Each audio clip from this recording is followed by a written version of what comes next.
Hello, testing. 1, 2, 3. Hello. It sounds great. That's why I got to pull it up here. No, don't break that. That Don't ain't break fine. the fucking chair.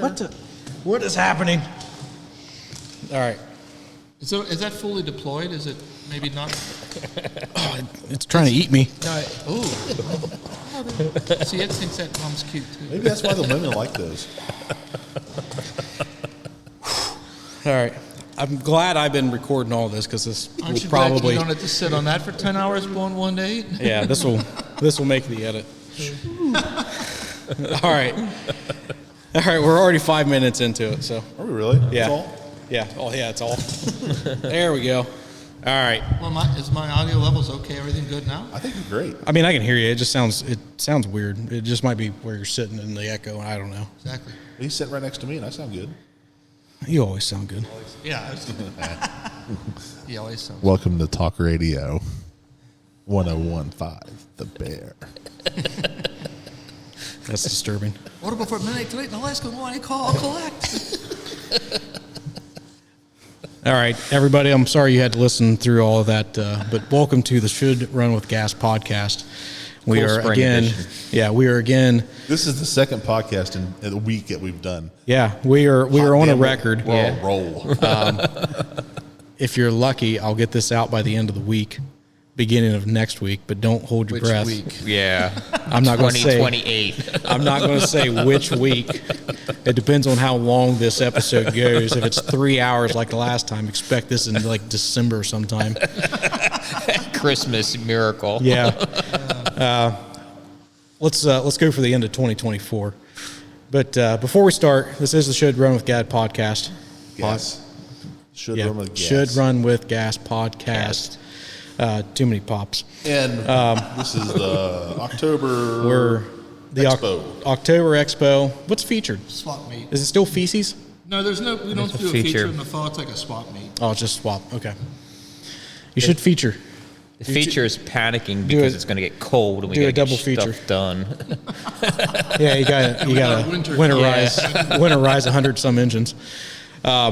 Before we get into it, me and Kyle, the regular Which Kyle, The the unleaded regular Kyle, Regular unleaded. the regular, yeah, the regular, not the unleaded. Well, he might be leaded. I don't know.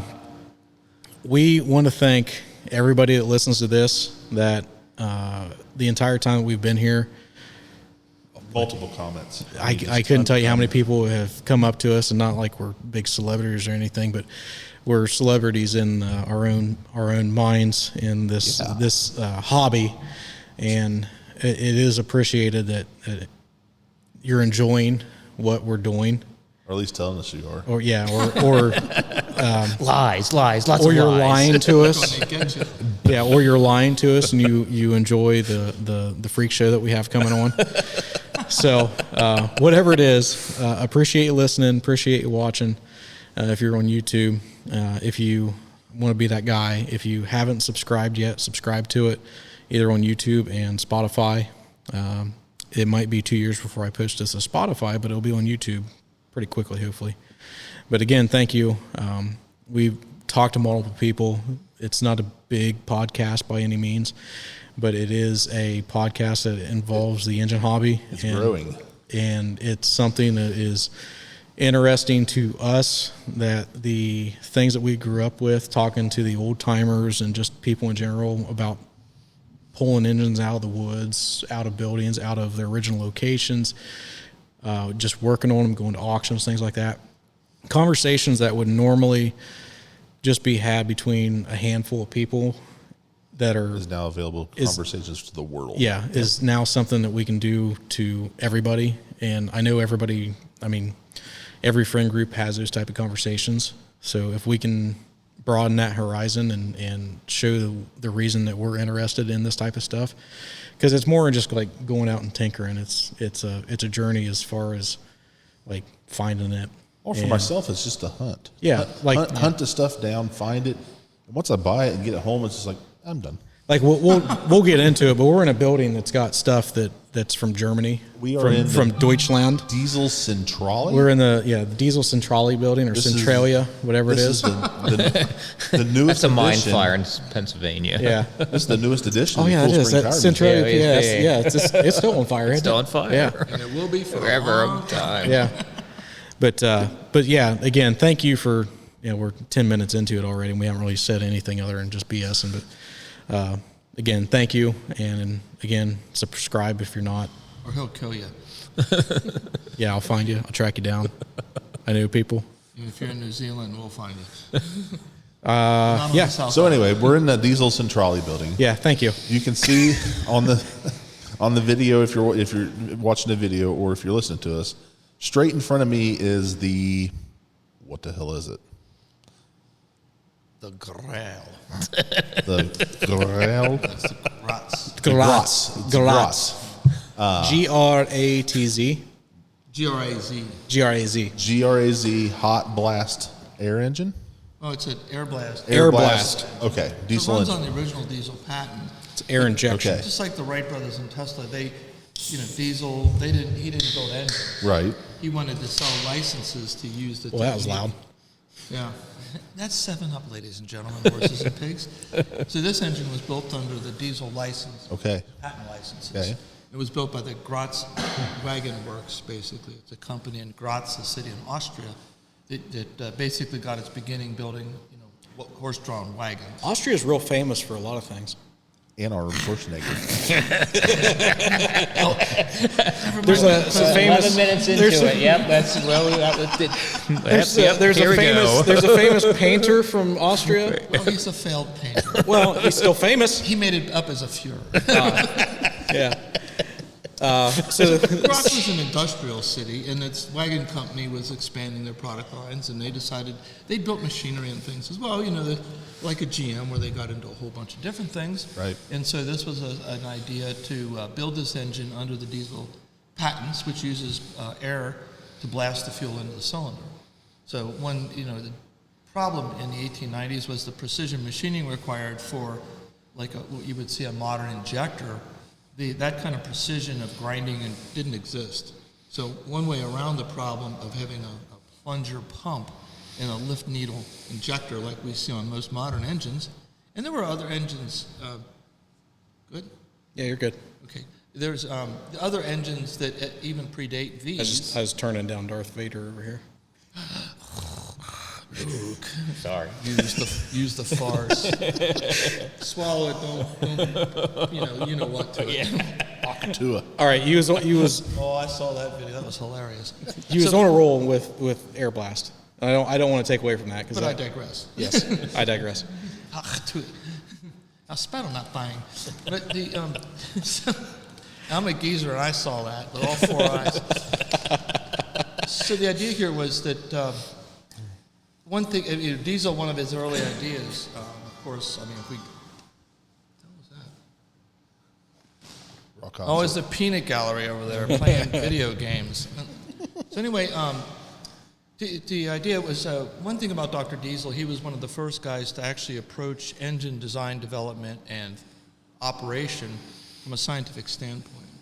The science of thermodynamics, which is the study of heat flow and heat and energy, actually started in the 1820s. There was a young artillery officer named Sadi Carnot, who I don't know if you know much about artillery, but a lot of the terms in guns and artillery, like bourrelet and all these different, they're all French terms because the French were very powerful in the 18 teens and 20s after Napoleon, and they were really the ones that started modernizing artillery and guns.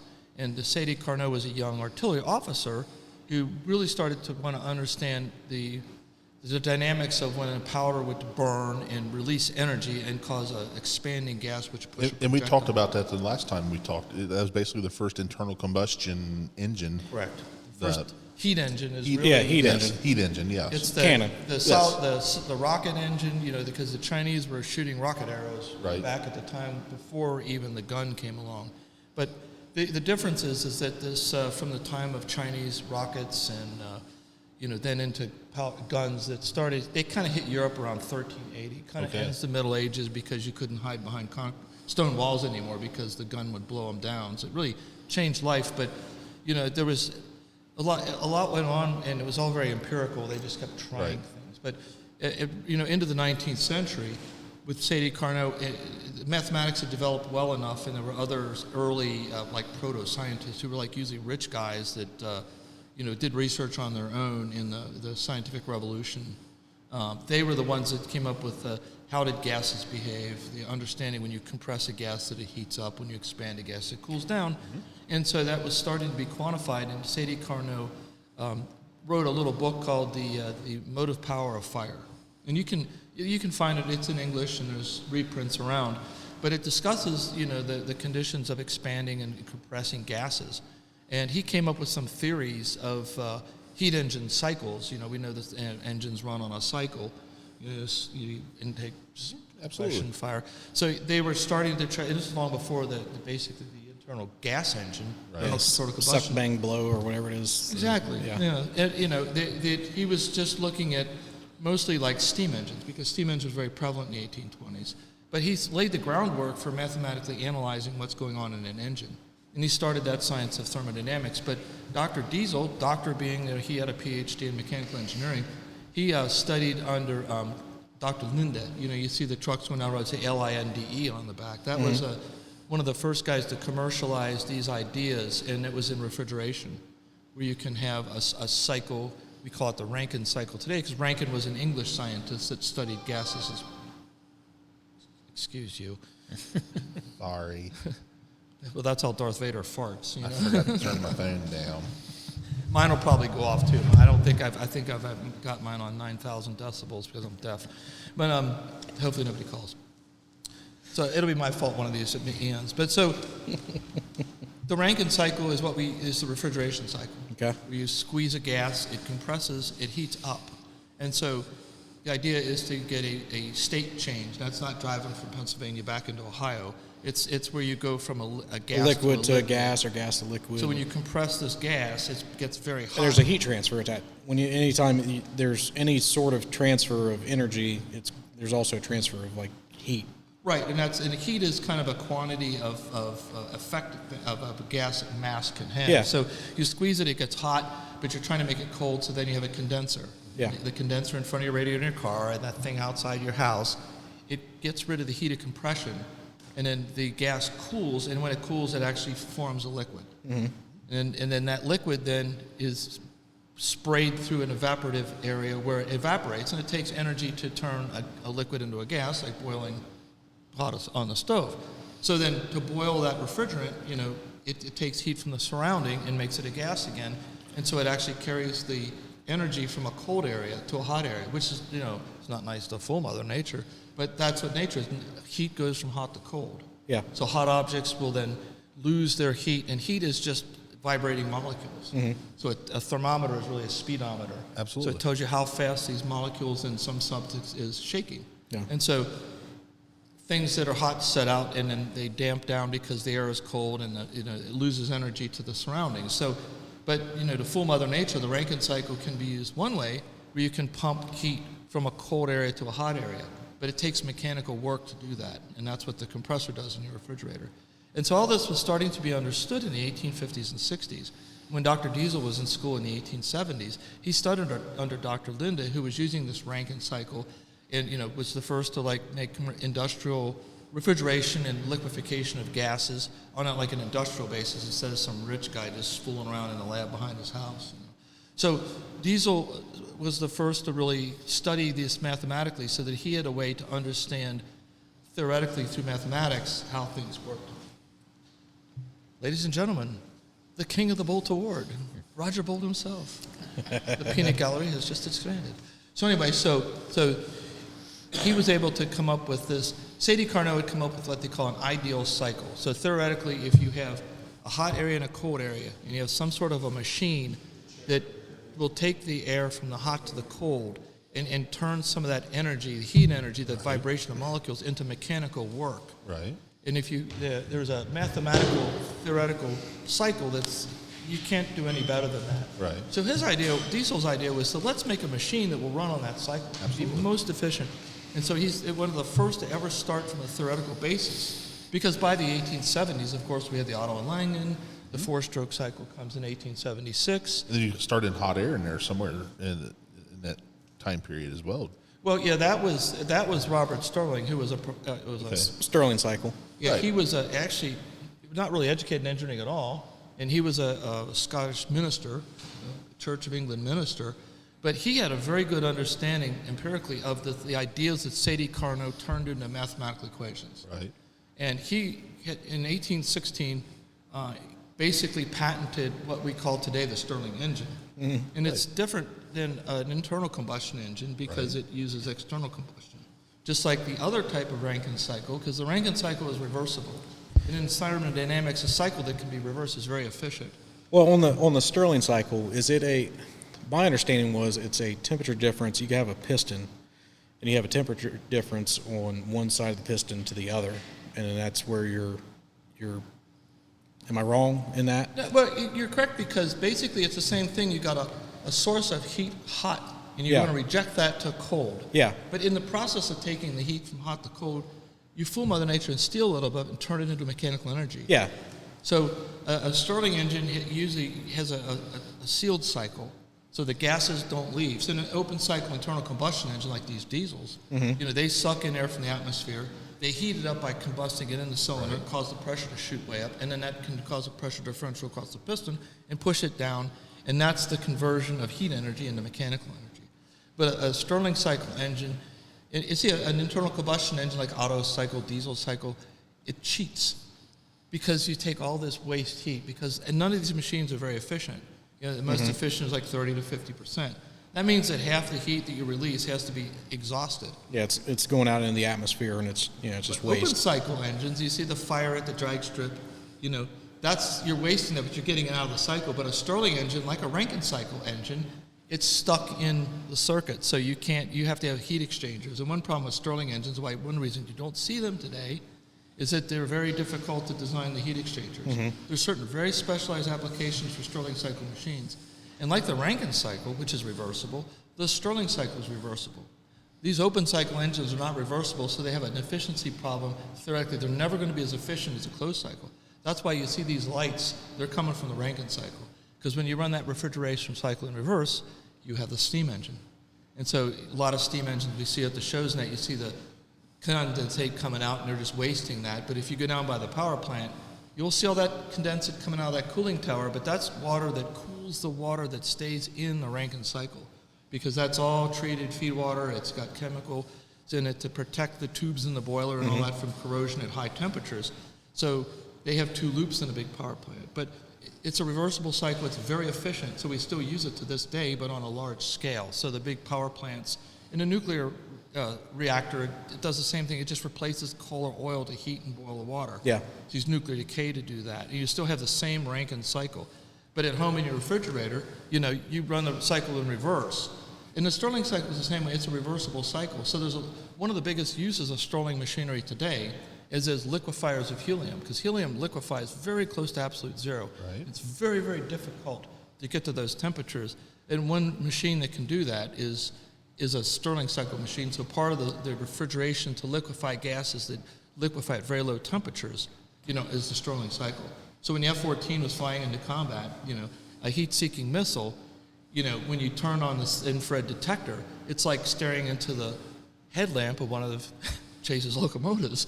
You're not going to see anything. No. So before you get to the MiGs, you turn these little switches on, and the Stirling cycle refrigerators in the front of that Sparrow missile starts running, and it starts to cool that detector head down. So now all of a sudden they can see things out there that are hot.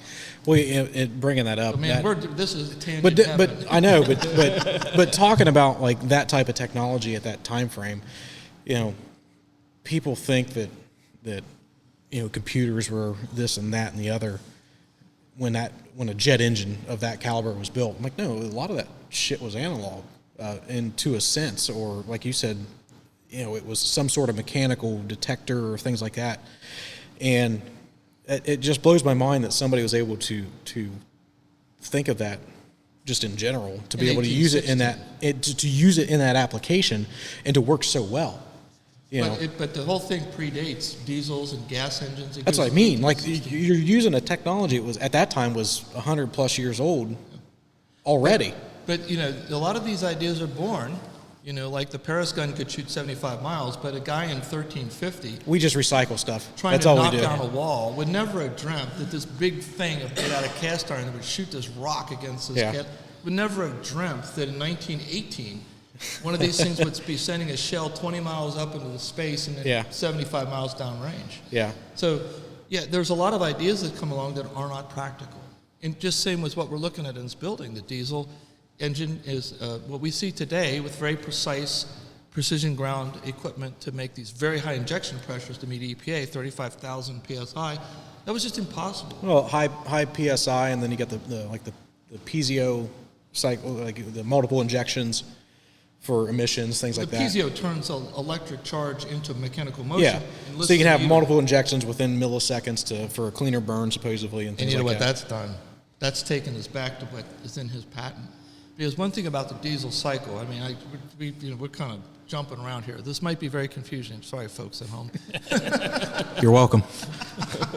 I'm totally half lost, but I'm following. So, you know, again, we got off the track with, you know, talking about Rankine cycle and, you know, Stirling cycle, but it's important because we are going to discuss cycles, and Yes. of course the cycle is something that repeats, you know, and one thing we like about the sound of these engines is I mean, we're hearing it going through its cycle. So if you look at the pressure and volume inside of a cylinder as the machine moves through its cycle, you can see how that changes as time goes by. So the Otto cycle is where you suck in charge at mostly atmospheric pressure. Right.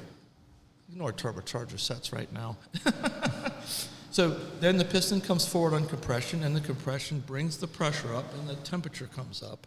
And you could see that if you do what's called an indicator card. Right. You know, and over on the big snow engine over there, if you come out the Coolspring, you'll see some of the geometric linkages that were used to actually draw this what's called a pressure velocity diagram.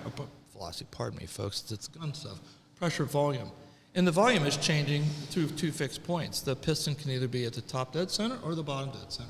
The minimum volume of the engine is at top dead center, and the maximum volume is at the bottom dead center. So that's fixed. So normally that motion of the piston moving is transferred through linkages to make a drum go back and forth. And then there's a port up by the head or up at the firing end that goes to basically a pressure gauge, an aneroid capsule or, you know, Borden tube that makes something move that's proportional to pressure. Yeah. You put the ink pen on that. And it's on a graph on a cylinder. So as the cylinder goes back and forth, you see the pen going up You and can down. as the see engine you can does. see a graph of what your engine's doing and Pressure and Yeah. volume. You know, and the intake will be the volume's going up and the pressure's low. yeah, and then smart people can read it and know what it goes says. up. And then when the thing fires on the auto cycle, you actually exceed the compression pressure and go way up as high as you can get. And then as the curve comes down on the expansion cycle, that's where you're getting the energy out. Your of power this. stroke. Yeah. And if you take a thing called a planimeter and you actually measure the area under those curves, that's proportional to the energy released. Yeah. And then you can take that, subtract the power, the area of that little curve underneath of the other two cycles, and you can come up with what's called indicated power. So there's IHP, indicated horsepower. Then there's, you know, measured horsepower that you measure with a dynamometer set. But the indicated horsepower is actually what's happening to the gases in the cylinder. So in the Otto cycle, you actually exceed the compression pressure.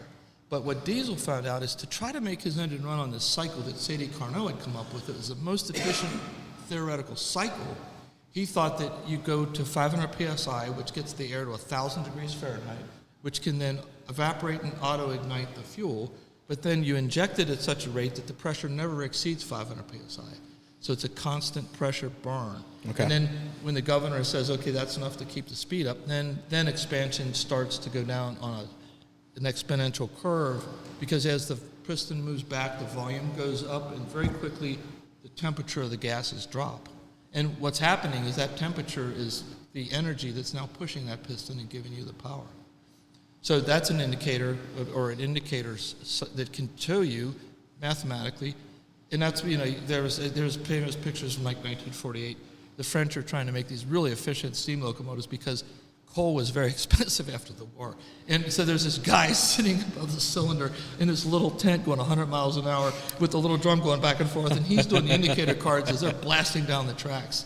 It's really interesting, but they really come up with some the most efficient steam locomotives ever built. I digress again. But So the big thing that Diesel tried to do was get onto this theoretical cycle. But being theoretical, and it's not nice to fool Mother Nature, it was something that doesn't really work well in practice. Mm-hmm. So if you hear a modern quote-unquote diesel engine, what do you hear? You hear these big rattles and bangs and noise. And what's happening there is they don't really run on a diesel cycle. They run on what they call a dual cycle, but it's mostly the Otto cycle.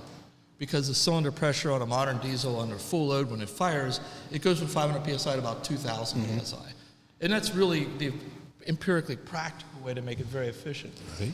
So what Diesel did is he said in 1892, he patented his cycle. So as time went by, he was trying to force the engine on that cycle. But some of his customers were saying, hey, it works much better if you let that pressure go way, way up. Who's that? Peanut Gallery is expanding, or, I don't know. They're seeing my jaw flapping, they're staying out. There's been a lot of people that's run away. That's all right. Well, and that's a good point, Mike. And I know we have this battle all the time of, a diesel in really theory is what we're looking at in here. Yeah. And when I write this, these are diesels with a capital D. Yes. Yeah. The Detroit that turns, fuel into noise is a little d. Yeah, because it's basically a dual cycle. What we're accustomed to is a dual cycle oil engine. And that's the real technical term that really describes what's out in your pickup truck in the parking lot if it was built in the 80s or 90s. Because, before, I don't think you started rolling yet, but we were talking about, we didn't really get down this path. We'll do it now. Is that what's happened today is again, in the day that these things ran better on the Otto cycle. And so that had a problem because when the people started suing, or Diesel to protect his patent started suing people, they were bringing up the fact that some of their customers, they look at the indicator cards and said, you're not running on your patented cycle.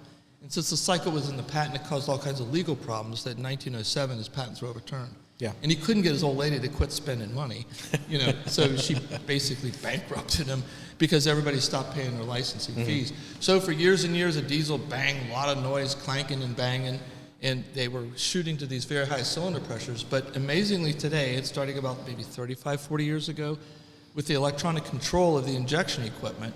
One thing you'll notice if you're over on a real diesel engine, if you come up and see these run, they're quiet. You hear click, clack, foo, click, clack, foo, click, clack, foo. You don't hear all that combustion noise because the pressure never exceeds 500 psi if you got them set right. And I used to, the big snow at Rolog, I could set that by ear with the leakage whistling past the rings, and I'd fool with the injection pressure. Like the older engines, your Fairbanks Ys and the big, whatever the vertical Fairbankses were. YHs or The whatever. YHs. They're more of a YV, wasn't it? YVs, I didn't YH. drink that much enough. but they're like you said, they're more of a thud. Yeah.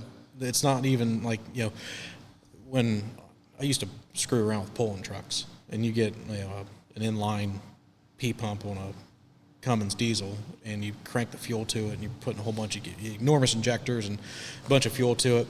It sounds like there's just a bunch of ball peen hammers just beating around inside the cylinder. And then you get into something like this where you have, 600-800 cubic inches per cylinder or more. Yeah, but that's just like you said. Yeah, it's not a ball peen hammer. It's just a thud, thud, thud, or a. By the time the exhaust is going out, it's not anything. But on your crazy. Cummins engine with your big P pumps and everything, you're running so much more pressure, cylinder pressure, right? So much more than you are on these. It sounds like a little Indian guy sitting in there, banging on his drums or whatever. From Cleveland. Yeah, it be. Well, when that injector... I'm talking dot, not feather. Hi, how are you? Hey, how are you? Hey, When that injector fires, though, when it starts firing, and all of a sudden the cylinder pressure really peaks, and that's where absolutely. you get that Yeah. spike goes up. Right. But you know what you're hearing on a P pump? It's really interesting because when I worked at Cummins Diesel 30 years ago, they had these things called... Yeah, you'd know a little bit about this. They call it a cartridge stand, where you can put an injection pump on it, and you can run You're it listening to at the different pump speeds. itself clatter. There's little measured cups, and you run it for 5 minutes, and you can do the You watch them. millimeters Yeah, you cube per watch them stroke. fill up, and they And the guys I started, they said, hey, can I listen to that? And it's a P7100. P7100 pump. This is in 1992, and they were working on 94s. Yep, 94 is when they came out for they were still running those the Dodge market. in the lab. Yeah. Well, it was for everything, but the Dodge finally took that rotary thing off and put the big pump on. Because the other applications, like marine, always use a big pump. Yeah. Because that's where you got those big injectors and barrels. That's all the marine shit. No, usually the stuff we had was custom. Well, but that's where it comes from, because, the 340 horsepower calibration for the B engine was on these, big marine pumps or barrels. But anyway, so they said, don't open that door, because I said, where are you at? He says, oh, we're at idle. The thing's just sitting there, the pump's turning at 400 RPM, and they're just squirting a little bit of fuel to idle the engine. And they said, don't open the door. I'm like, what do you mean? They says, well, open the door. And I opened the door for my mystery date, and it's like, so it's like, mother, what you're really hearing is the injection system. That's why today, because of new EPA noise regulations for noise near the vehicle, all that's buried. That's why we have one of those intertractional power stroke things, or like these newer ones where you got to change an injector. It's like step one, remove cab. Remove cab. And then, it's like $1,500 labor to put one injector in because it's buried inside the engine. Yeah. Duramaxes and all that injection equipment. So now they're running, like those P7100 ran like 5,200 PSI in 1994. Well, they're running 35,000 PSI. Yeah, they're in now. the multiple thousands of PSIs now. Oh, it's way up there. So, the common rail, you're and hearing all the noise. but it's all an electronic injection now. Right. When you're running the common rail and you have that super but high pressure. This is telling which injector to That's open. what it is. Where your P pump Right. was what was firing it. Well, it's mechanical. Yeah. Yeah, it was a mechanical injection. Now you're can't just going change to an much. electronic. Yeah. See, well, the big thing with electronic and the whole point of it is that when you have a mechanical injection pump, you really can't change the injection timing much. That's correct. And emissions is all about injection timing and rate. Yep. And getting the fuel atomized enough to evaporate quickly. Unburned hydrocarbons is a big emissions thing the EPA wants to eliminate. So liquid hydrocarbons don't burn. I think we've all probably put a fire out with diesel fuel. But you got to evaporate it. So, but a lot of times the smoke you see in a diesel, like an old one, the injection pressure was low, the droplets were so big that before combustion could continue itself and it would end, there was still liquid fuel in there. So like that white smoke you see out of a cold diesel, that's a fuel that was injected, evaporated, didn't burn, went home lonely without the date at the dance, and then clumped together with other fuel molecules and makes a cloud you can see. That's unburned fuel. Yeah, we always used to say that the black smoke coming out of the stack when we was pulling was just $100 bills. Well, it'll pull, and you can, like I used to sit in the stands and watch, and like, oh, that guy lost. You know? And you can see there's too much gray, and it's not, against the Confederacy, but you're putting too much fuel in, and you're actually cooling the air that you just spent a lot of money to compress. You're not going to get the horsepower. But the guy that comes off the line and it's just a hint of gray, well, he'll blow something up. But he's going to, that's the guy I would watch because he's going to win because he's got it dialed right. He's not the guys that were, we called it leaned out, but the guys that were not belching out the black smoke and were, like you said, putting a hint of gray out, were just, they had a big cone coming out. Usually it was a hood stack and had a big cone coming out of it. You see when the modern diesel, it will still make power. Yes. Diesels run between 150 to 1 air fuel ratio and 14 to 1. A gas engine is really important because you use this feeble little spark to light the fire. So you got to maintain the mixture ratio through the whole operation of the engine. That's why carburetors are so complicated and a pain, because you've got to maintain that mixture ratio because it's got to be near the perfect mixture ratio or the spark won't light it. Absolutely. But a diesel, since the air is always squeezed to 1,000 degrees, it'll go at any time. Yeah, it's going to go. So, you leave your diesel truck idle all day, uses a gallon. You leave a 454 GMC idle all day while you're hitchhiking home. And the problem there is because to maintain that mixture ratio, you have to have throttle plate because as you rub the fueling down, you got to cut the air off. Well, you have this huge vacuum in the intake manifold. So the piston, when the intake valve opens, sees 15 PSI across the big area of the piston. So it's got to make horsepower to pull that piston down on the intake stroke. Yeah. And that makes it a very inefficient pump. So it's called pumping efficiency. Where diesels don't have that problem, there's no throttle. Yeah, because they're not pulling the fuel through the intake and having to make that long journey from your carburetor. They don't have to maintain that perfect mixture ratio. Now with the fuel injection, like used to be like the Jeep, you got to play with the choke and feather it and all that. Well, that's all taken away with fuel injection because, like I've got a modern pipe hand car, But you still smell, when you start it up, you can smell gasoline because the engine's so cold, you have to maintain that mixture ratio, and a lot of the gasoline is not going to evaporate. So you got to put so much extra in there to get that mixture that you go real rich and get the black smoke and the stink. Modern cars don't do that as much because all the instrumentation, it can get the mixture ratio correct right from the get-go. So they don't need. Yeah, they're taking barometric pressure and atmospheric pressure and doing all that, and and the temperature and it calculates the airflow. Through the engine. And then they got a mass airflow sensor. It's coming through, and what's coming in and then what's you going out. get the measurements of the styrofoam cup that revolves around the sun. Yes. You heard me. All right. Anyway, cup revolving around the sun. So where this all started was air blast diesel, and where we're at. We started to say that we was in the diesel centrality. So a little bit back on, I don't know what the hell topic he was talking about, but this Gratz. Yeah, only 40 minutes into it. Mike, you, Jonah, and who else? Tom Stockton. Tom Stockton. You guys flew over to Germany on an airplane, big bird, ran this engine, took it apart, crated it, and then flew back home. Yeah, we were there we flew in on a Sunday. We got there on a Sunday. Okay. And drove up to Gratz from Munich, which was about a 3-hour drive. Okay. And found Dr. Busch's house, a guy named Friedrich Busch, who's a physician in Germany. He's a cancer specialist. Okay. He speaks very good English because he was in the United States at Berkeley, University of California, Berkeley, from 76 to 79. Okay. So he does, and he can understand those hillbillies too. Absolutely. So anyway, and he's in an industry that there is a lot of English, right. So he speaks perfect English. So the engine, this engine was actually, there's not a lot known about its early history, right? But apparently it survived the war, and it was in some sort of a sawmill. It was really bad shape, and I don't think Dr. Busch got it. Another collector saved the engine. But then Dr. Busch eventually had it assembled, and he has a building that looks like a garage, and he can put some stuff in there. But he had this Gratz engine, and he had an engine similar to this Augsburg back here, but built about 1910 when the Maschinenfabrik Augsburg Nuremberg was from MAN. Right. So everybody calls that MAN, but that's really an Augsburg because that's built in 1903 before MAN formed in 1908. MAN, they're still around, aren't they? Yeah, they're owned by Volkswagen. Okay. So they won't start and they rust out.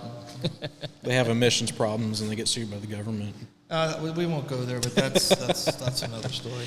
But anyway, so back to where we were 38.72 minutes ago, was that the idea we talked about not being able to machine precision equipment. Like if you think about, there's another oil engine called Ackroyd Stewart. Herbert Ackroyd Stewart was a fellow in England that was looking to burn lower grade fuels because the lighter ends, gasoline, that were hard to get. Gasoline was a waste product. It was put out in big lakes and they just torch it off.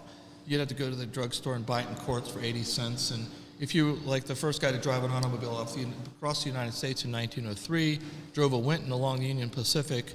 I started on the Central Pacific and then picked up the Union Pacific and ended up driving to New York City. But when he was out west along the Union Pacific, he actually shipped barrels of gasoline that were held at the railroad stations because he was following the tracks, because that was really one of the only ways to get across the country because the UP and the CP had built the Transcontinental Railroad, and he could ride, and they used to, there's pictures of him on the gauge, they're running, blah, blah, blah, blah, blah, blah, blah.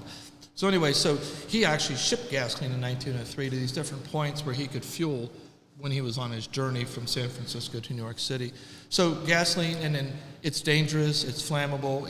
Before real good control of the hydrocarbons in gasoline, it could be very dangerous because they have a lot of light ends in it. They were very susceptible to open flames, kerosene lanterns, gas lights, everybody smoked, friction, some sparks. So there was a fear of these real light ends. And sometimes, if you didn't have a refinery in your country, you had to ship it from Standard Oil in America, your drum was half empty when it came. It's like I don't know if the casing head gasoline is like that. Well, that's like I say. You got like well gas or casing head gas. Yeah, it comes out as a liquid, but it's got so much other crap in it that where it combusts at is just all over the place. The range that it can ignite at. It just depends on what's in it, what the well's producing and what comes out in it. Yeah, it's a liquid and you can ignite it, but if you put it in your gas engine or whatever it is, well, there might be a natural gas of some sort in there that its ignition is way different than what you're thinking like gasoline is. And well, now you're cracking your block in half or something stupid like that. Well, you had to watch it because, modern gasoline is very distinct of what it is, and it has a thing called an octane rating. And octane refers to 8 carbon atoms, part of the chain of the hydrocarbon. Because our hydrocarbon oils, your fuel oils and that, they're a wide mixture, a Duke's mixture of different hydrocarbons. And with refining, you try to narrow down the family of hydrocarbons that are in this thing you call diesel fuel or gasoline. And that's something that really didn't happen until the 1920s or 30s. So before that, you were kind of iffy on what you were going to get. And so the other problem was, Germany has almost no oil. And they got into the colony game so late. Really? They have no oil. Yeah. So is that why they lost? No. Yes. Yes. That's one of the reasons. Because in November of 44, we decided to say, look, bombing the cities isn't working. There's still all this stuff getting to the front. Mm-hmm. So the November of 44 was oil only. Mm-hmm. Refineries, railroad stations, railroad marshaling yards, tank car manufacturing. And so the war ended. At the end of November, the war was over. Now, it took another 5 months to really convince them to say, Uncle, but the war was over. Yeah. But anyway, so one of the things is that oil was always imported, was very expensive in Germany. So Diesel, one of his ideas was to use coal because Germany has a tremendous amount of coal. Mm-hmm. And so the problem with coal is when you inject it, if you've ever been around steam engines, you know about clinkers. And clinkers are very, very hard. It's a glass-type substance. It's the impurities that are with the carbon in the coal. Different grades of coal make different grades of clinker. Did you mess with the steam much? Yes. Well, you know about steam and blacksmithing. Yeah. As well. Oh, yeah. If anybody's done any blacksmithing, then you get clinkers essentially in blacksmithing, and even in your coal stove at home, you have a clinker. You turn your little grate thing or whatever, get rid of the clinkers. Whatever. That's why they're called clinkers. Because when you shake your grates, they go clink, clink, clink. Well, like you said, they're a glass substance. Glass. Yeah, and they have a distinct tone when they fall. Yeah. And one of the problems with coal is does that really come from that saying, the clinkers? Yeah. That's what they clink. No shit. Yeah. You have it in a locomotive or something. Well, I knew if the pans are clean, you'll hear it. Yeah, if you're falling on other ash, you don't make a sound. But if you have clean pans, you have clean pans, if you have a locomotive like clean pans or a steam engine with a bottom that it's falling into, it hits it. It sounds like if you're dropping glass on the ground. Yeah, broken windshield glass. Yeah. I knew the expression "balls out." I knew that would come from. Tit and a ringer, stuff like that. Mother. I know where those come from, but I just never knew the clinker thing. What about balls of the wall? Just think of like glass, like if you like a glass insulator. Yeah. If you drop a glass insulator, they explode because they're under so much stress. Well, a clinker's like that too. Okay. They're not. They're an unrefined. I have learned something. Yeah, they're today. an unrefined type of glass that is when it cools, it's under so much surface tension. Right. That when it hits a hard surface. Like it explodes. Rupert's drop, if you know. Rupert's drop. Look that up on the public sewer. Rupert's drop. So anyway, but I think mostly clinker is like when I was a kid. My grade, this is like 400,000 years ago, 3 ice ages back. My grade school was heated by water loop with coal. And so was mine. So. Hand fire? No, it was gas.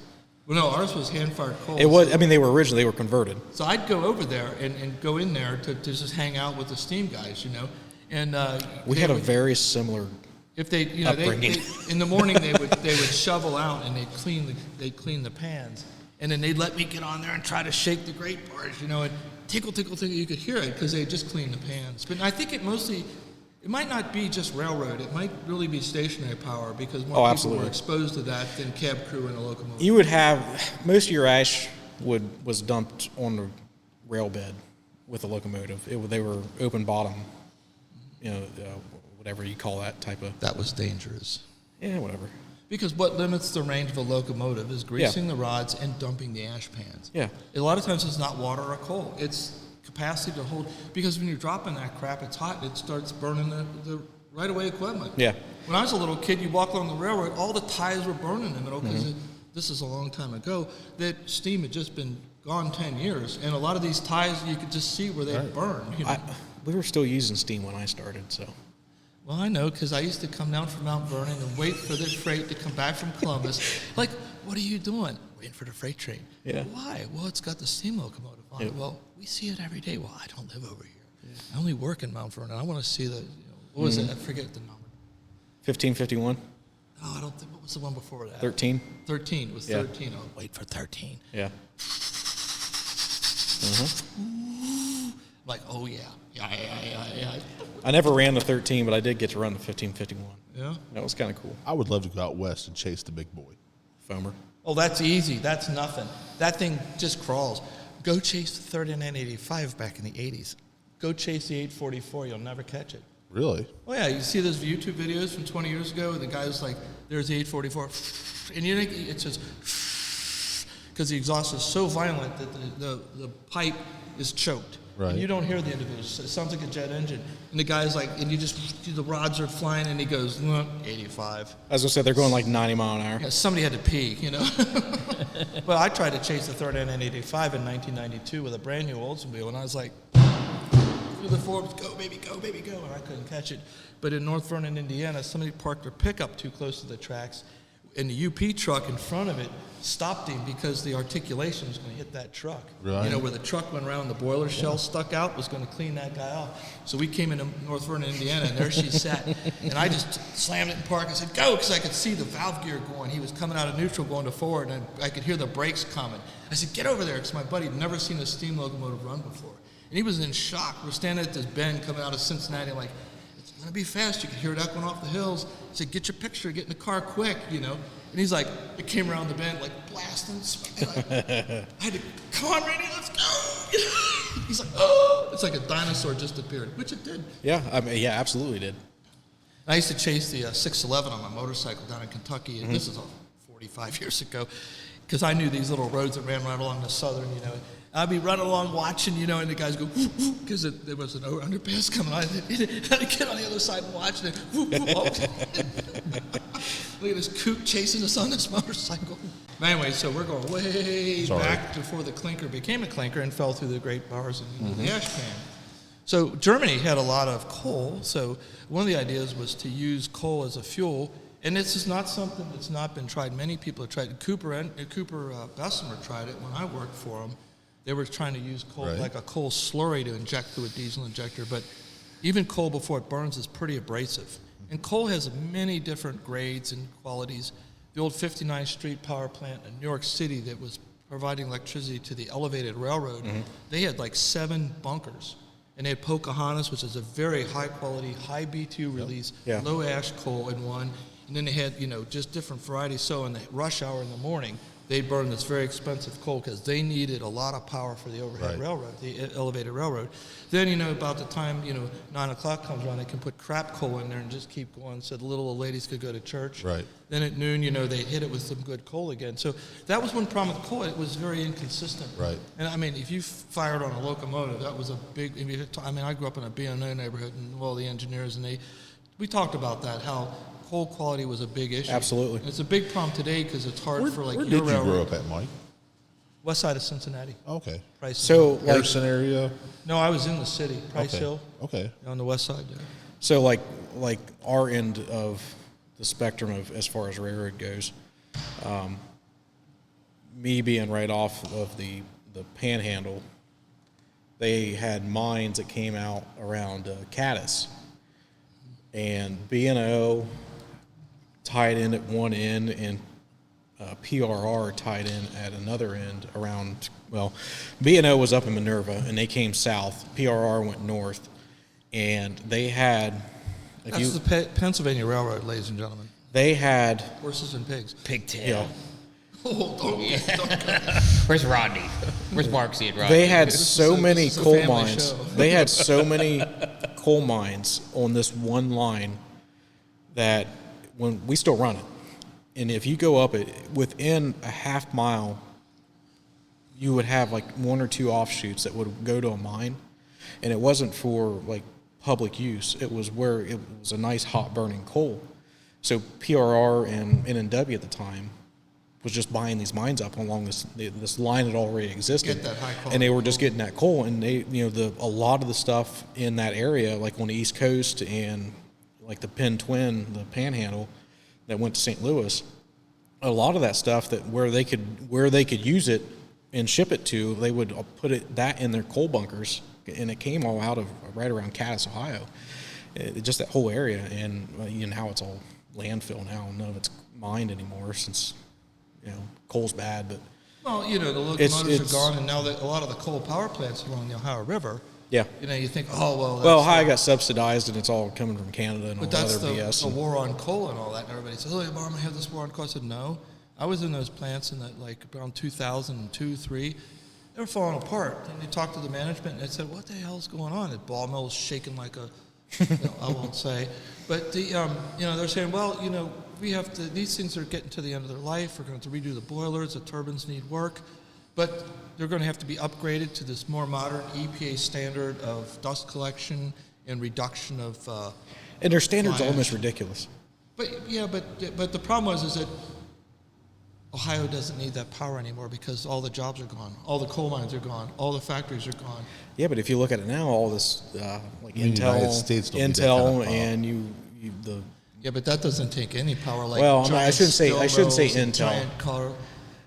But You're thinking of what they call these big data centers. the and data these centers, AI data yeah, processing. that's what I'm thinking of.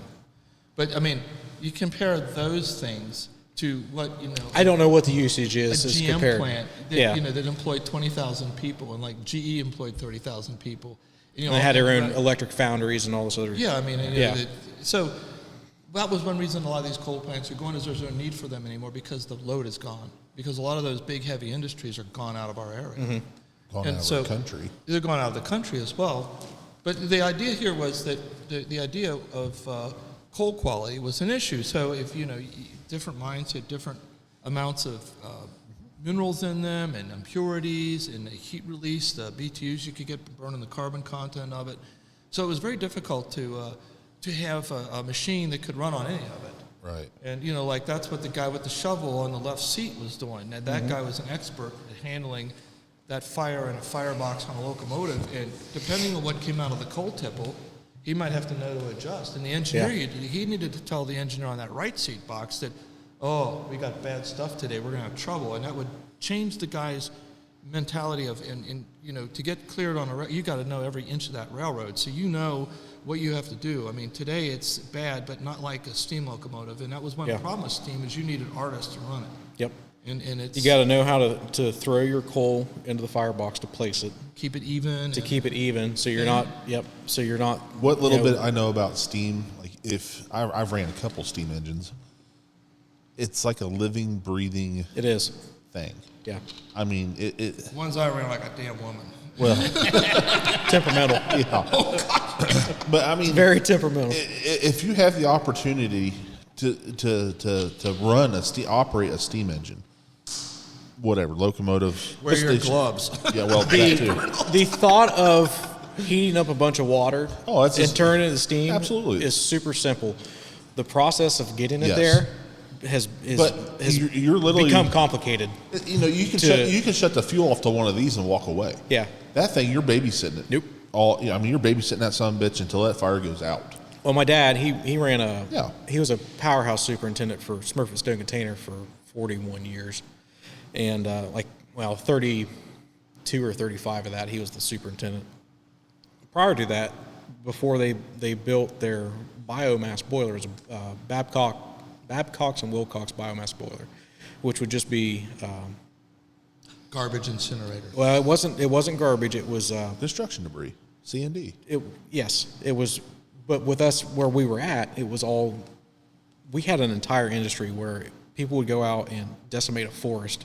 Tree waste, yeah. And it was all just tree waste. Yeah, green waste or whatever. Well, it's something you couldn't use in the sawmill. But prior to that, when he started there, they had 6, and I don't know what the make was, but they had 6 coal burning boilers there. Right.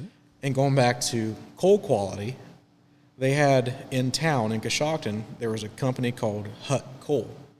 And Dad, the best way he described it, he goes, whenever Hut Coal came in, you were just getting real estate because it was mostly just dirt. Rock. It was just junk. So if they were running low from like their normal coal suppliers, they would go get Hut Coal, which is just literally just down like 2 blocks down, and they'd bring their junky truck from the 40s in and start making trips in it, and they were just dirt and just it didn't burn. So you were constantly cleaning. And it was just they would burn whatever coal was in there, and it was more ash than coal or dirt. Mm-hmm. Yeah, it was. They just called it real estate. If Hut Coal came in, it was just real estate. Is all it was. But the point of all this is that coal. One of the things you see is that machinery advances, to the modern age, it's you become consistent. Like gasoline and diesel fuel, jet fuel is very, very well defined, very distinct. But we were talking about coal, it was never that distinct. So you need a lot of operator knowledge, and that costs money, and they can go on strike, or they can get sick, or they can go to dig gold in Alaska. And you lose that. So one of the point of modernization in modern industry is to get rid of that human factor. Yeah.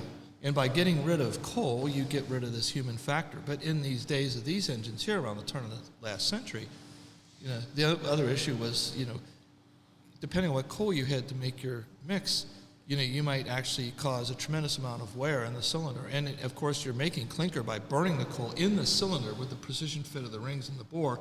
So it really didn't work out. So in the end, Diesel also thought about using what we would call today, EnviroWacko is called biodiesel.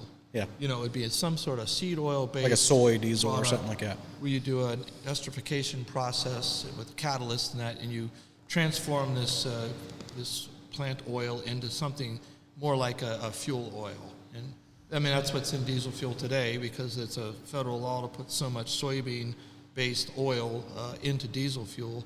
Same with gasoline, you have to put alcohol in. Like most people don't realize that Henry Ford wanted to actually get the farmers to be independent. So his ideas with the Model T car was actually run on alcohol that would be produced locally by farm co-ops. And of course, at the time he tried to do this, gasoline was very hard to find and very difficult to get, whereas, everybody had a moonshine still behind the barn.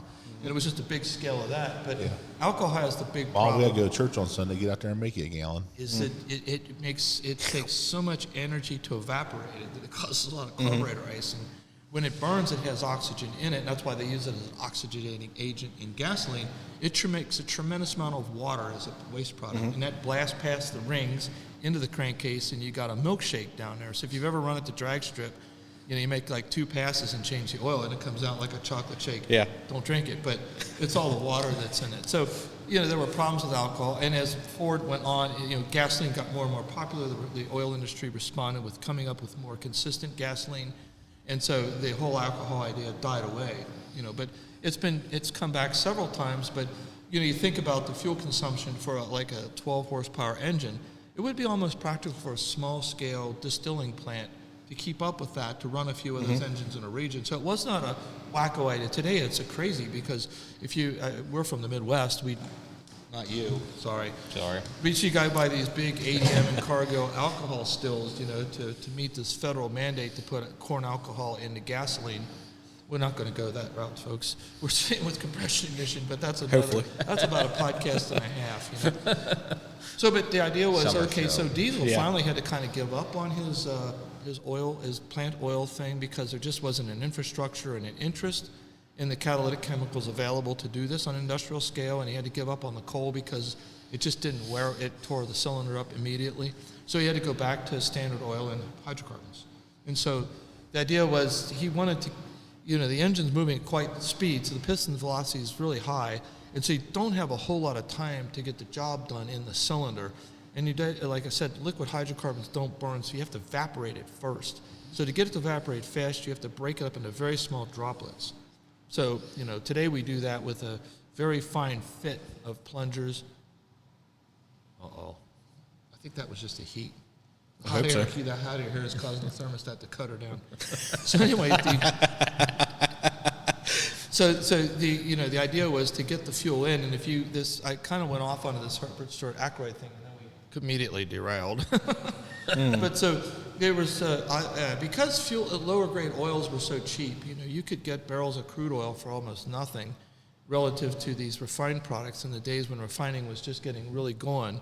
That there was a big interest in kerosene burning engines. Everybody's known of the Rumley oil pool, which ran on kerosene because it burned any grade of fuel or whatever they claim. Well, they really were a kerosene engine, because here's the problem: when oil first was discovered, the whole idea was to get to a replacement for sperm whale oil. Yeah, it's whale oil replacement. You remember Moby Dick? They were going almost to Antarctica to hunt these sperm whales, because a sperm whale has 2,000 gallons of real light oil in their sonar system in their schnozola. And so, but it was getting so hard to find these whales. They were going almost to Antarctica. So there was a well in West Virginia that used to make snake oil. Right. Squeaky snakes. It was 400 feet deep, and they sold it. It cured baldness. It cured erectile dysfunction. It cured cancer. It did all this stuff because it was a BS. But some investors in Philadelphia, scientists, took some of that snake oil and put it on his bald head first and a little down here, and then he started to fractionally distill it by boiling it, and then having a column where the temperature was lower and lower as you went up, and more of the constituents of this would It started breaking down, and you could see what the was tobacco spit in the parking lot, Yeah. and then you got in the you motor could see oil. what was in it. And all of a sudden, there was this really clear liquid that stayed liquid at room temperature. And when he burned it, it burned very clean. It's like, oh, eureka. So the whole oil industry starts to replace sperm oil as a lighting product. So the whole oil industry was kerosene. And, so the investors found out that up here in this area in northwestern Pennsylvania, oil just oozed out of the ground. They sent Colonel Drake up to the Titusville area. He hit it at 57 feet or 75 feet or whatever, and then the idea was, but people have been using oil there forever, but the idea that caused the oil industry to grow was the fact that it could replace the sperm oil. And so it all went down in barrels and on freshets and the whole thing you read about the oil industry, but it all would go to Cleveland. And there were these refineries, these crude things where all they were trying to get was the kerosene. Yeah. So the gasoline went into lakes and got burned off. Everything else went into the Cuyahoga River. So That explains a lot about Cleveland. Mother. So we got Rockefeller was, this guy that said, boy, we're wasting a lot of this crude that's coming in these barrels. We got a 42-gallon barrel, and we're getting like 4 gallons of kerosene, and all the rest of this is thrown away. Well, what was a locomotive engineer called in the 1850s? He was called a tallow pot, because when you stopped him, everybody saw him climb down out of the cab with his bucket and his, cow grease and lard and smearing it into the bearings of the locomotive. So they were called hoggers and tallow pots. Hogheads, hoggers, tallow pots. So anyway, so the Standard Oil Company was trying to standardize refining, and then they found all this stuff going to the Cuyahoga River. Some of that could be used as a lubricating grease, some could be used as lubricating oils, and the kerosene became very readily available. Everybody knows Plessy Cummins and Cummins engines, and he built a boat with a friend. He loved boats. He lived not too far from the Ohio River in Columbus, Indiana. They built a boat and put a gasoline engine in it. They went down the Mississippi to New Orleans, and every town they stopped in, they're looking for gasoline. You can't find it in these little towns. They walked by barrels and barrels of kerosene, 2.5 cents a gallon, for all they wanted, to find a quart jar of gasoline for 80 cents at the apothecary, because it cured baldness, cured erectile dysfunction, all this stuff, snake oil. So he said, man, I got to come up with an engine that runs on this kerosene. So the kerosene idea was a big thing, and then all these waste products that were the heavier oils, they found out they will burn and they're useful. So the idea shifted over to using those, and Herbert Stuart Ackroyd came up with one of the first real practical engines that would run on that. It was a very low pressure, 3-to-1 compression ratio. A lot of the early ones that the Hornsby Ackroyd, D. Laverne's, like you'll see at Rough and Tumble here at Coolspring, they actually inject on the intake stroke. So the refining is done while the piston's going back, sucking in air, and coming forward on compression, you get your refining done in there on that hot bulb. And then at some point in time, somebody decides to burn, and it goes, whoa, And diesel knew about this type of engine, but it's very inefficient. You're not getting a lot of heat. You're wasting a lot of heat, and then you got to clean that thing all the time. And it ran on the Otto cycle, so his was a more refined machine. And he also knew that you also had trouble adjusting to get on his diesel cycle, so he made sure that you had to use Krupp steel, which was a very strong steel in the 1870s, 1880s. And, his engine tried to run on this special cycle, and they had to go back to the oil.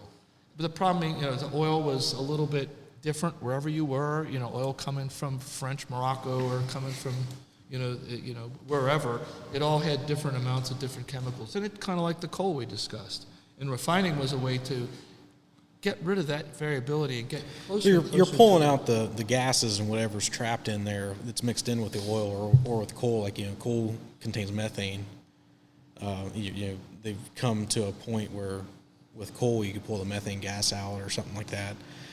And with the gasoline or the kerosene, they found a better way to refine it to better extract the multiple gases or whatever you want to say that were in it.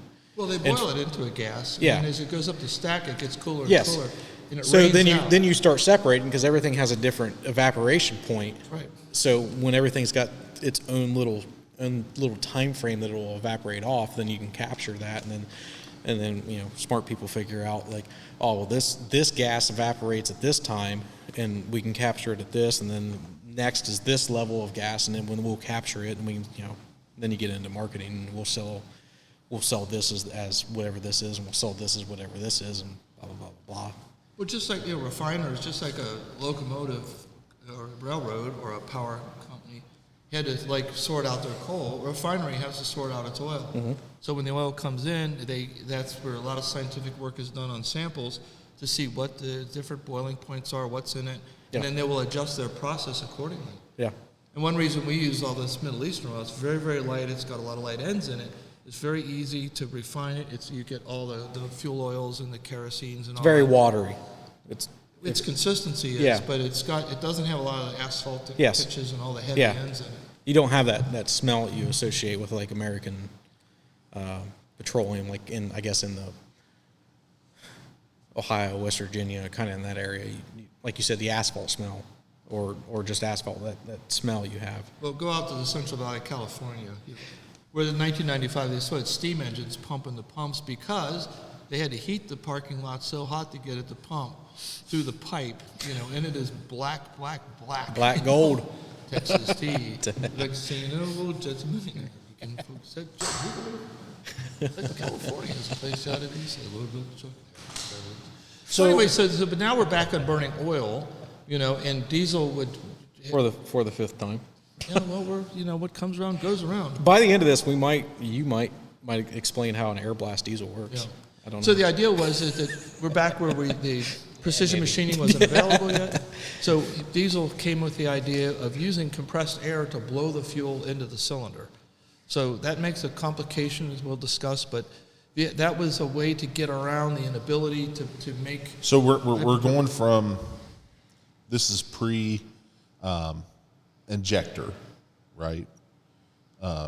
Mechanical injector, injecting fuel. So we're going to take air and inject the fuel in with air. Mm-hmm. Okay, that's air blast. So you've got 500 psi in the cylinder, so you need a lot of high pressure air to get this when the valve opens to admit the air to blow the fuel through the injection system. So we got to get past that 500 psi and blow this mixture of air and fuel in to create the next combustion. Right. Okay. And what the idea is, you got to get it to go through passages and orifices to break it up into little droplets. Atomize it. Evaporate very quickly in the cylinder and then ignite. And so diesel came up with the idea of using high pressure air to actually achieve that. And so the two of the engines in here run on that principle. The one right behind us is from 1903, and it, they generally would run 800 to 1,000 psi injection pressure. Right. So the machine. Excuse Are we me. keeping you awake? No, you're good. It's early. He's drifting here. You're not up yet, but you're coming, dude. It's only 9:30. So behind me here, this engine here is built in 1903. It's very early in the age of the diesel, the capital D engines, and it actually uses the 500 psi air from the cylinder. A little bit of that is bled off, and I don't know if you can see it over here, but down in here is a compressor cylinder that runs off the crankshaft. So this is an extra complication over other engines. You're running this air compressing system. So 500 psi air from the cylinder is then put into that one to pump it up to whatever the injection pressure is going to be, like anywhere from 800 psi to 1,000, 1,200, depending on the engine. So this was a deal that had problems because when you're taking air out of the cylinder, you've got lubricating oil, you've got unburned fuel, you've got soot. So this was abandoned rather early, this idea of using cylinder air to pump into the compressor for the second stage. Because normally you don't pump from atmospheric pressure up to 800 psi in one stage. You do it in several stages. That's why you see air compressors with different size cylinders on them. So there's low side, high side. You got this intercooling loop with the fins on it, to get the air. So the same thing here. Now over here, it's out of view here, the Gratz engine from Austria. Unlike this Augsburg engine back here. It's in view. It's in view. It captures it. Oh, is that fisheye? So Yeah. We've got both of them. Stage left, ladies and gentlemen. I didn't know we were that wide. Right. So this engine over here, if you can see to the right of that engine, over towards the pallet racking with all the crap on it, there's a small, looks like a little engine over there. That's actually a separate air compressor. So the Gratz wagon company decided to not use this idea of having a crankshaft-driven compressor, so they have a little belt-drive compressor over there. But that's a problem because that thing pumps to a real high pressure and just a few stages, so that you got to be careful with that. And that was driven off of a belt, off of the flywheel. Inside the flywheel there was a pulley. I don't think the pieces I think are over on the shelf still. Yeah, on the bottom shelf. Yeah, bottom shelf, and that would run on the crankshaft and then be belted to that little compressor to your right. So I'll take videos of everything we're talking about so I can I should have got my laser pointer. splice it in. I'll be like That a little laser cat. pointer would show up. Meow. That Kyle would be chasing it. Be moving to Springfield. Which one? I've heard that, Kyle. So anyway, so you can see in between the compressor and the engine, you can see those big bottles there. Those are actually air bottles, and one of them has a high volume of lower pressure air for starting, and the one on the right has the high pressure air in it for the actual injection pressure. So you can see the complication of these engines. Instead of just having a gas engine or a steam engines have the boiler and all that, but there's a lot of extra complication to achieve this air injection. And then at the top of the cylinder, are you seeing past the vertical post of that lift? Probably. Okay, so up at the top there, they can, there's extra complication that you don't really see on this engine to your left, but over here behind it, you can see more of the equipment on top of the cylinder head that's involved with metering the liquid fuel and handling the air. And there's a rocker arm in the middle, that big post sticking up the highest point of this engine. Hi, Mom. Oh, that's great. Okay. I guess I should have looked at the wide shot before we started. It's all right. We just kind of went off half-cocked. So anyway, so there's the engine on the left isn't fully assembled, but the one here is fully assembled on the top, and you can see that ball-shaped thing. That's the flyball governor. And then there's a valve spring, and then above it you can see this cylinder sticking up. That's a spring that's holding the lift needle down that shuts off the high-pressure air. So the air is trying to lift that needle, so that big spring has to hold that down. And there's a lobe on a cam on the camshaft there that will actually trip that. And when you come and see these engines run, you'll see the big rockers moving the valves, and you'll see this middle one just tip a little bit because that's opening the air valve. That's your injection that's happening. That's the injection, and over all this brass on the side here, that's all the metering to pump the fuel oil up, the liquid fuel, because there's a small pump that's running on the bottom of this engine here that pumps the liquid fuel up there. And then it's metered by the governor and then fed to the injector, and then that needle lifts and uses air to blow it in. So the governor actually adjusts how much fuel is admitted to the injector for the next blast stroke based on the load, because the governor's sensitive to speed. And so it will meter enough fuel in there that the next time the thing injects and blasts the fuel in there, it carries that load and keeps the speed up. So they're not brutally complicated, but there's a big complication because if you remember, we said, well, you compress the air to 500 psi, and then the air is 1,000 degrees Fahrenheit, and the oil burns. It's like, wait a minute, but let that compressor go to 800 psi? That sucks. Well, doesn't that go bang? And then some of them did. So that's another problem with these engines. You have to be careful because too much lubricating oil in the compressor, you can have the compressor go boom. And that was a problem early on with these engines, and it was, I think, a problem all the way through the life of the air blast injection engine, which was actually quite long, from 1897, 1898. And I know that, I sad to say, but right after the Pearl Harbor attack, we had some submarines in our Navy that were equipped with World War I German engines that were still air blast injection. Some of our first war patrols in just late December of 41 were these submarines that had air injected diesels in them. And they went on, they didn't stand long. I mean, at that time, we weren't really that mad at Germany. Well, these were We things was that more came pissed over. off at Japan, if you're talking. Well, but they were allies. They were. But the thing was, again, the Germans had made so much advances in diesel engines in World War I that we were behind. And so, it was still, and the military sometimes is behind because this stuff has to be understood, usable, and very reliable. And by the 1930s, they were working with what they had, and like you said, they weren't an oil-rich country. So they were, forced to go a different route than what we were too. But and then even during the war, though. Which one? The one or two? Well, let's go with two.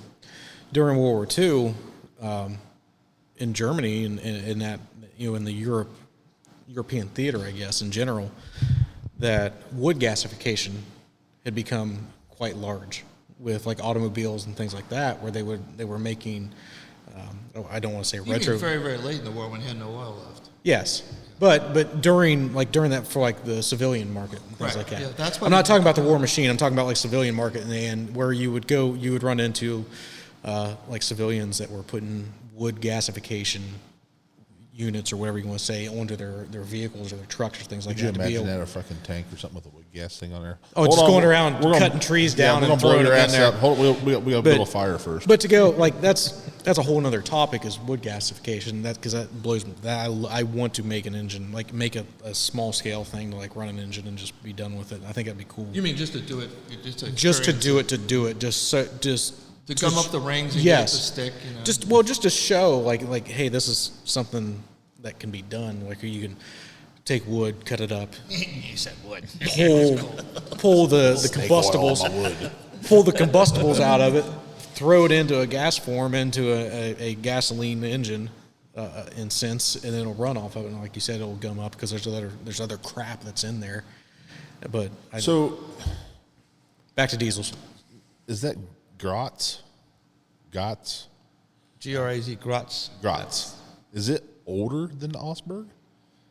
No, this is 1904. This is 1903. So we're only a year apart here. They're very close. And if this one gets running again, that would be the oldest running diesel with a capital D engine running in the world. Oh, no shit. Yeah, because the ones in Europe, I think, are later than this. Really? Yeah. So that's historical. Yeah, it's hysterical, too. Yeah. Yeah, so that's one of the big things about this is like, oh, that's the Right. The And oldest thing. this is a period correct building. Nah, I wouldn't go that far.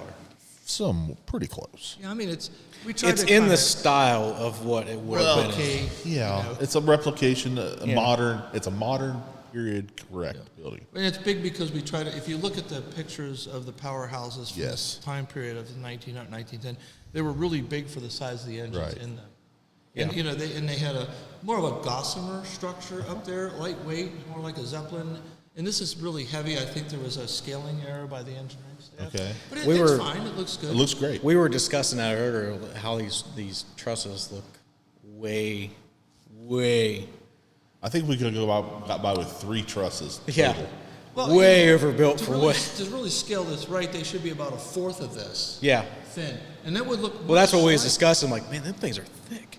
And it would look like a real German building because, again, things were expensive. You know, they didn't have a lot of iron ore either, so they were very economical with oil and iron ore. Yeah. So they would not have made them this heavy. But, it's just an engineering error. But, I mean, Well, I think it looks cool. It looks great. You could hang all 3 engines from low.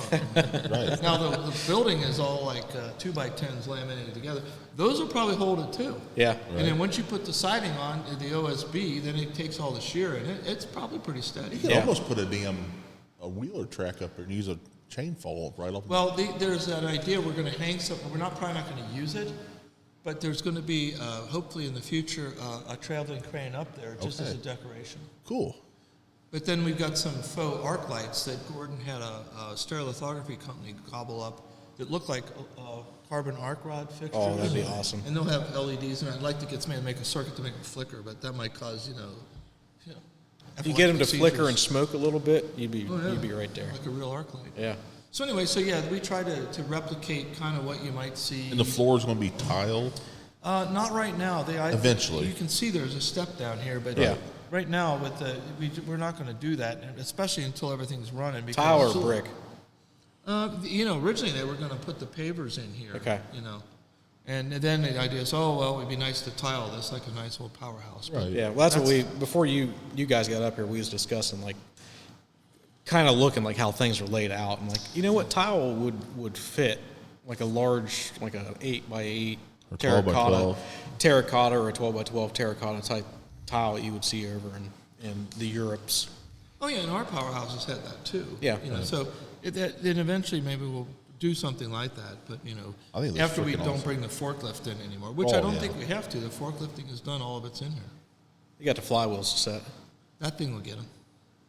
Okay. Well, yeah, that picked the flywheel halves up. That's a pretty kick-ass little lift. That's a how nice we lift. put that in the hole. Whose is that? Is that Chris. Is Chris's? I think it's freaking awesome. But anyway, back to. So we're at 1903 and 1904. We got the air blast diesel coming or going on. Plessy Cummins invents the Cummins diesel.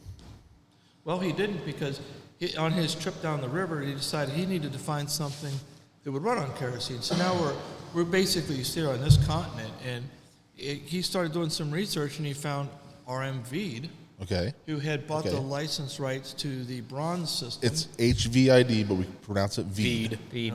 Well, some people say HVID. They say Gesundheit, Right. So, I mean, it's VEED, right? I think that's VEED, the proper name of it.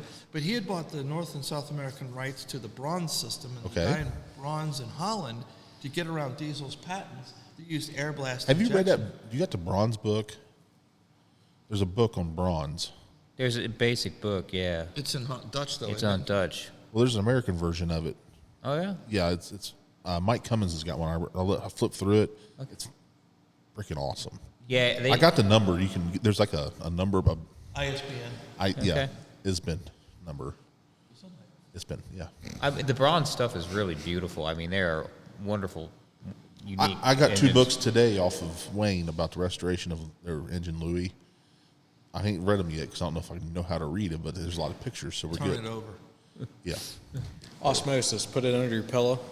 I don't think it's osmosis, but That's osteoporosis. Oh, so okay, we got the VEED system. Cummins went to the VEED, which was part of the bronze Sublicense. sublicense. Okay, and then Well, we were looking for a way to get around electric ignition. exactly We were looking a way to get around Diesel's patents. right. And what really, Murphy, what before, and Brown's, the VEED system came into play probably around 1915. So we Okay. had this time between 1903, 1915. I don't think there was really much offered for, let's just say, a compression ignition engine. Well, there was Priestley. Okay. There was other compression ignition engines that started all these big patent battles in court. Okay. And Bronze, because the patents weren't overthrown until 1907, so in 1906, Bronze came up with the idea, it's like, well, the big thing with the diesel patents is the air injection and running on his constant pressure cycle. So if we can come up with a way to eliminate the air injection, and there was also this issues with the other patents, Priestley, Herbert Stuart Ackroyd, where they had patent all around Europe, where using the plunger and the pump line nozzle type thing. He said, I can avoid all of that by using the boiling of the fuel to build pressure to shoot itself back into the cylinder. It's quite ingenious. So it was a way to eliminate a lot of things, what little precision they had in 1906 to make the plunger, to get the pressure high to inject, and also you avoid the whole disaster of the air compressors and air handling and all that for diesel.